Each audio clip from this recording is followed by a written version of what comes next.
Hi friends, അസ്സലാമു അലൈക്കും. നമസ്കാരം. പുതിയൊരു വീഡിയോയിലേക്ക് എല്ലാ കൂട്ടുകാർക്കും വീണ്ടും സ്വാഗതം. ഇന്ന് നമ്മളൊരു സിമ്പിളായിട്ടുള്ള സ്നാക്സ് എല്ലാവരും സാധാരണ ഉണ്ടാക്കാറുള്ള ഹെൽത്തി ആയിട്ടുള്ള ഒരു സ്നാക്കിൻ്റെ റെസിപ്പിയാണ്. നമ്മൾ കുഞ്ഞുങ്ങൾക്കൊക്കെ കൊടുക്കാൻ പറ്റിയതും.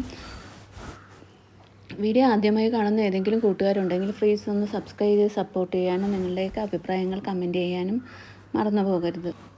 വീഡിയോ കണ്ട് സപ്പോർട്ട് ചെയ്യുന്ന എല്ലാ കൂട്ടുകാർക്കും ഒത്തിരി നന്ദിയുണ്ട് കേട്ടോ. വീണ്ടും നിങ്ങളുടെയൊക്കെ സഹകരണങ്ങൾ പ്രതീക്ഷിച്ചുകൊണ്ട് നമ്മളിന്ന് ബ്രെഡും മുട്ടയും കൊണ്ടുള്ള ഒരു സ്നാക്കാണ് നമ്മൾ ഉണ്ടാക്കുന്നത്. കുഞ്ഞു മക്കളൊക്കെ സ്കൂളിൽ നിന്ന് വരുമ്പോൾ കൊടുക്കാൻ പറ്റിയ ഒരു അടിപൊളി സ്നാക്കാണ് ഉണ്ടാക്കുന്നത്. നമുക്ക് ഇനി അതെങ്ങനെയാണ് ഉണ്ടാക്കുന്നതെന്ന് കണ്ടു നോക്കാം. ക്യാരറ്റ് നന്നായിട്ട് കഴുകി വൃത്തിയായ ശേഷം നമുക്ക് അതിൻ്റെ പിലർ വെച്ചിട്ട് അതിൻ്റെ തൊലിയൊക്കെ ഒന്ന് റിമൂവ് ചെയ്തെടുക്കാം കേട്ടോ. അതിനുശേഷം നമുക്ക് ചെറിയ പീസസ് ആയിട്ടൊന്ന് കട്ട് ചെയ്തെടുക്കാം.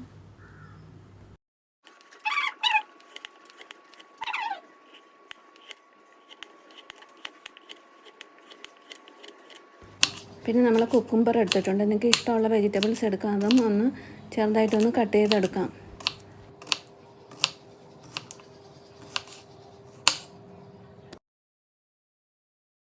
പിന്നെ നമ്മൾ കോഴിമുട്ടയാണ് എടുത്തിരിക്കുന്നത് കേട്ടോ. നിങ്ങൾക്ക് നമ്മൾ എടുക്കുന്ന ബ്രെഡിൻ്റെ ക്വാണ്ടിറ്റിക്ക് അനുസരിച്ച് നമുക്ക് മുട്ടയുടെ വ്യത്യാസം വരുത്താം കേട്ടോ. ഞാനിവിടെ ഒരു മുട്ടയാണ് എടുത്തിരിക്കുന്നത്. കുരുമുളക് പൊടി, ഉപ്പ് ചേർക്കാം കേട്ടോ.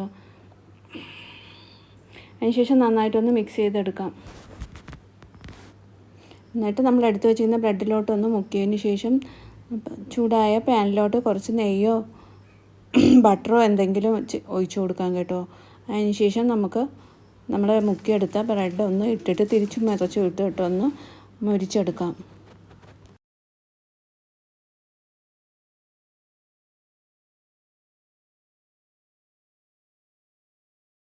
പിന്നെ നമ്മൾ 2 മുട്ട പുഴുങ്ങിയെടുത്തിട്ടുണ്ട് കേട്ടോ. ബ്രെഡ് കഴിക്കാൻ മുട്ട ഇഷ്ടമില്ല, ബ്രെഡിൽ മുക്കിയത് കഴിക്കാൻ ഇഷ്ടമില്ലാത്തവർക്ക് പുഴുങ്ങിയ മുട്ടയും കഴിക്കാം കേട്ടോ.